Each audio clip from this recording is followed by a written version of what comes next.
श्री स्वामी समर्थ. जय जय स्वामी समर्थ. स्वागत आहे तुम्हा सर्वांचे आपल्या यूट्यूब चॅनलवर. तर श्रावण सोमवारची सुरुवात ही 13 ऑगस्टपासून होत असून पहिला श्रावणी सोमवार हा 17 ऑगस्ट रोजी आलेला आहे आणि याच श्रावण सोमवारी नागपंचमी देखील आलेली आहे. तर श्रावण सोमवारी महादेवाची पूजा कशी करावी, मंदिरात जाणे जर शक्य नसेल तर घरच्या घरी तुम्ही महादेवाची पूजा कशी करू शकता, कशाप्रकारे महादेवाला तुम्ही शिवमूठ अर्पण करू शकता, त्यानंतर ही शिवामूठ अर्पण करत असताना ती किती वेळा अर्पण करायची आहे, शिवमूठ अर्पण करत असताना कोणते मंत्र म्हणायचे आहेत, त्यानंतर ह्या वाहिलेल्या शिवमुठीचे काय करायचे, तसेच ही पूजा कशाप्रकारे करायची, त्यानंतर या दिवशी कोणते नियम असतात, कोणत्या फराळाच्या वस्तू खायच्या, कोणते पदार्थ नाही खायचे, तसेच या दिवशी काय करायचे काय नाही करायचे, या सर्व गोष्टींबद्दल संपूर्ण माहिती तुम्हाला या व्हिडिओमध्ये मिळणार आहे. त्यामुळे हा व्हिडिओ स्किप न करता शेवटपर्यंत नक्की पहा. सर्वात प्रथम तर श्रावण सोमवार हा 17 ऑगस्टला आहे आणि या श्रावण सोमवारी तुम्हाला महादेवाची पूजा करायची आहे. त्यासाठी तुम्हाला सकाळी लवकर उठून स्नान करून स्वच्छ पांढऱ्या रंगाचे वस्त्र परिधान करायचे आहेत. पांढऱ्या रंगाचे वस्त्र तुमच्याकडे नसेल तर तुम्ही कोणतेही स्वच्छ वस्त्र परिधान करू शकता. फक्त काळा, निळा किंवा गडद रंगाचे वस्त्र परिधान करू नये. पांढऱ्या रंगाचे वस्त्र परिधान करा किंवा फिकट रंगाचे कोणतेही वस्त्र तुम्ही परिधान करून महादेवाची पूजा करू शकता. तर या दिवशी तुम्हाला देवांची पूजा करून घ्यायची आहे. त्यानंतर तुम्हाला देवघरामध्ये असलेली जी गणपती बाप्पाची मूर्ती असते ती घ्यायची आहे. सर्वात प्रथम गणपती बाप्पाची पूजा करून घ्यायची आहे. त्यांना जलाभिषेक घालायचा आहे. ओम गण गणपती नमः या मंत्राचा जाप करायचा आहे. त्यानंतर मग तुम्हाला महादेवाची जी पिंड असते, आपल्या घरामध्ये सर्वांच्याच घरामध्ये महादेवाची पिंड असते, तर ती घ्यायची आहे. महादेवाच्या शिवलिंगावर जलाभिषेक करायचा आहे. दूध, साखर, मध, दही, तूप, पंचामृताने देखील तुम्हाला अभिषेक करून घ्यायचा आहे. त्यानंतर मग शिवलिंगावर पुन्हा जलाभिषेक करायचा आहे आणि हा जलाभिषेक करत असताना तुम्हाला महादेवांचा जो मंत्र आहे ओम नमः शिवाय तो सतत म्हणत राहायचा आहे. त्यानंतर मग शिवलिंग स्वच्छ पुसून आपल्या जागेवर स्थापन करायचे आहे. त्यानंतर तुम्हाला महादेवाला भस्म, धूप, दीप प्रज्वलित करून धूप दीप दाखवायचा आहे. त्यानंतर मग महादेवांना आवडते असे पांढरे फूल व्हायचे आहे. महादेवांचे सर्वात आवडते म्हणजे बेलपत्र अर्पण करत असताना तुम्हाला महादेवाचे मंत्र ओम नमः शिवाय किंवा मग तुम्ही महादेवाचे जे अष्टोत्तर नामावली आहे ती म्हणू शकता. जर तुमच्याकडे 108 बेलपत्र असतील तर उत्तम.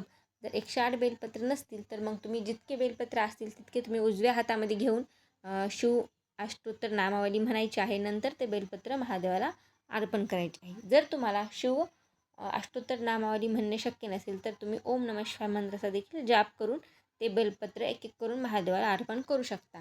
त्यानंतर तुम्हाला शिवमूठ महादेवाला अर्पण करायची आहे. आता ही शिवमूठ अर्पण करत असताना ती कधीही कोरडी अर्पण करू नये. शिवमूठ अर्पण करत असताना ती ओली करूनच महादेवाला अर्पण केली जाते. प्रत्येक प्रदेशानुसार किंवा प्रत्येक भागानुसार ही शिवमूठ वेगवेगळी असू शकते.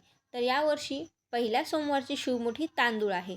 तर तुम्हाला तांदूळ घ्यायचे आहेत एका प्लेटमध्ये, त्यात थोडेसे पाणी टाकून ते ओले करून घ्यायचे आहेत आणि नंतर मग ते तांदूळ 3 वेळा म्हणजे ही जी शिवमूठ आहे ती तुम्हाला 3 वेळा महादेवाला व्हायची आहे. तर प्रत्येक वेळा तुम्हाला एक मंत्र म्हणायचा आहे, तो म्हणजे शिवा शिवा महादेवा माझी शिवमूठ ईश्वरा देवा. शिवा शिवा महादेवा माझी शिवमूठ ईश्वरा देवा, माझी इच्छा पूर्ण कर महादेवा. अशा प्रकारचा हा मंत्र आहे. हा तुम्हाला म्हणायचा आहे आणि 3 वेळा शिवमूठ व्हायची आहे. आता प्रत्येक घराची किंवा प्रत्येक प्रदेशामध्ये वेगवेगळ्या प्रकारच्या प्रथा असू शकतात. आपल्या घरामध्ये आपले जे वडीलधारी माणसं आहेत, जी आपले सासू आहे किंवा मग जे काही मोठे माणसं आहेत, ते पहिलेपासून ज्या प्रकारे महादेवाची पूजा करत आलेले आहेत किंवा ज्या प्रकारे शिवमूठ अर्पण करतात, तर त्यांना विचारून तुम्ही शिवमूठ अर्पण करू शकता. काही भागांमध्ये ही शिवमूठ फक्त एकदाच अर्पण केली जाते, तर काही भागांमध्ये ही शिवमूठ 3 वेळा अर्पण करण्याची परंपरा आहे. तर तुम्ही तुमच्या घराच्या परंपरेनुसार महादेवाला ही शिवमूठ अर्पण करू शकता.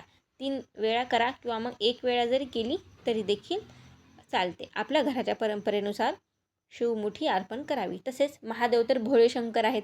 त्यांना कोणतीही गोष्ट अगदी मनापासून श्रद्धेने अर्पण केली तर त्यांना ती खूप प्रिय असते. कोणत्याही प्रकारचा दिखावा त्यांना आवडत नाही. त्यामुळे असं कोणतेही मनामध्ये भीती न बाळगता मन मोकळेपणाने किंवा पूर्ण श्रद्धेने आणि विश्वासाने महादेवाची पूजा करायला हवी. महादेव हे भोळेशंकर आहेत, ते आपल्या भक्तांवर लवकर प्रसन्न होतात. तर अशा प्रकारे 3 वेळा तुम्ही महादेवावर शिवमूठ अर्पण करा व अर्पण करत असताना मंत्र म्हणायचा आहे, शिवा शिवा महादेवा माझी शिवमूठ ईश्वरा देवा माझी इच्छा पूर्ण कर महादेवा. असं म्हणून तुम्हाला शिवमुठी महादेवाला अर्पण करायची आहे. लक्षात ठेवा, शिवमुठी कधीही ओली करूनच अर्पण करायची. त्यानंतर दुसरी पद्धत म्हणजे आपल्या हातात तांदूळ घ्यायचे आहेत. एका हाताने तांदूळ व्हायचे, दुसऱ्या हाताने पाणी त्याच्यावर थोडे थोडे सोडत मग ते तांदूळ महादेवावर व्हायचे आहे. अशा प्रकारे देखील तुम्ही शिवमूठ महादेवाला अर्पण करू शकता. आता हे झाले महादेवाची पूजा आपण अशा प्रकारे करू शकतो. त्यानंतर महादेवाची आरती करायची आहे. त्यांना धूप दीप अर्पण करायचं आहे. महादेवाला नैवेद्य म्हणून गोड पदार्थ तुम्ही दाखवू शकता. म्हणजे एखादं फळ महादेवाला नैवेद्य म्हणून दाखवू शकता किंवा खडीसाखर नैवेद्य म्हणून ठेवू शकता. अशा प्रकारे तुम्ही महादेवाला नैवेद्य दाखवून पूजाही करू शकता. त्यानंतर दुसरा प्रश्न म्हणजे हा उपवास कधी सोडायचा. काही भागांमध्ये श्रावण सोमवारचा उपवास हा दिवसा सोडला जातो, म्हणजे सूर्यास्ताच्या अगोदर हा उपवास सोडला जातो. तर काही प्रदेशांमध्ये अशी परंपरा आहे की हा उपवास रात्री सोडला जातो. आता तुमच्या घरी किंवा तुमच्या प्रदेशामध्ये जी परंपरा असेल त्या प्रकारे तुम्ही हा सोमवारचा उपवास दुपारी किंवा मग रात्रीच्या वेळी सोडू शकता. व हा उपवास सोडत असताना बऱ्याचशा भागांमध्ये कोणी मेथीची भाजी सुरुवातीला खातं, नंतर उपवास सोडतं. तर काही भागांमध्ये मुळा खाल्ल्याशिवाय हा उपवास सोडत नाहीत. तर तुमच्या भागांमध्ये काय खातात त्या प्रकारे तुम्ही त्या पदार्थाचे सेवन करून मगच हा उपवास सोडावा.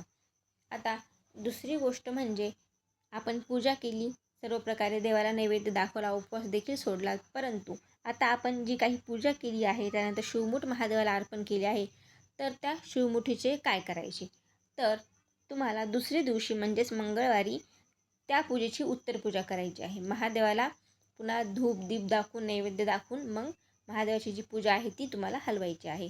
तर त्या पूजेमध्ये जे आपण साहित्य वाहिलेले असते, जे की बेलपत्र, फुलं, धतुरा, त्यानंतर मग दुर्वा, हे सगळं तुम्हाला घेऊन निर्माल्यामध्ये टाकायचे आहे. आणि जी शिवमूठ तुम्ही अर्पण केली होती तर ती शिवमूठ गोळा करून तुम्ही ती पक्ष्यांना खायला देऊ शकता. किंवा मग तुमच्या घराच्या बाजूला मोठे झाड किंवा काही असेल तर तिथे त्या झाडाखाली तुम्ही ती शिवमूठ ठेवू शकता, जेणेकरून की ते पक्षी ते धान्य खातील व ती शिवमूठ कुठेही इकडे तिकडे वाया जाणार नाही किंवा फेकली जाणार नाही. तर अशा प्रकारे तुम्ही पहिल्या श्रावण सोमवारी महादेवाची पूजा अगदी साध्या सोप्या आणि पूर्ण श्रद्धेने करू शकता. त्यानंतर शिवमूठ किती वेळा व्हायची ते देखील मी तुम्हाला सांगितले आहे. कशा प्रकारे व्हायची तेही सांगितले आहे. त्यानंतर कोणता मंत्र म्हणायचा ते देखील सांगितले आहे. जर काहीही शक्य नसेल तर फक्त ओम नमः शिवाय म्हणायचे आणि महादेवाला 1 तांब्या पाणी अगदी मनोभावे अर्पण करायचे, म्हणजेच महादेवाचा जलाभिषेक करायचा.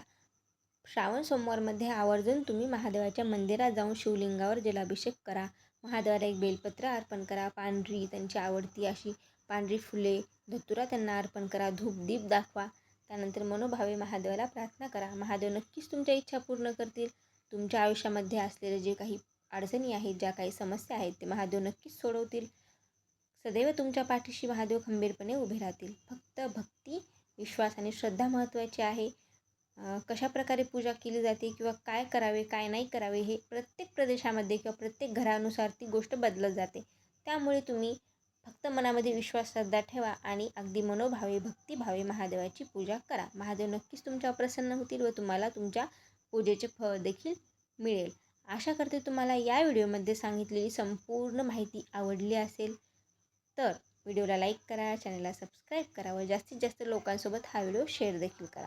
पुन्हा भेटू अशाच माहितीपूर्ण आणि आध्यात्मिक व्हिडिओसोबत. तोपर्यंत तुम्हा सर्वांना श्री स्वामी समर्थ. जय जय स्वामी समर्थ. हर हर महादेव. ओम नमः शिवाय.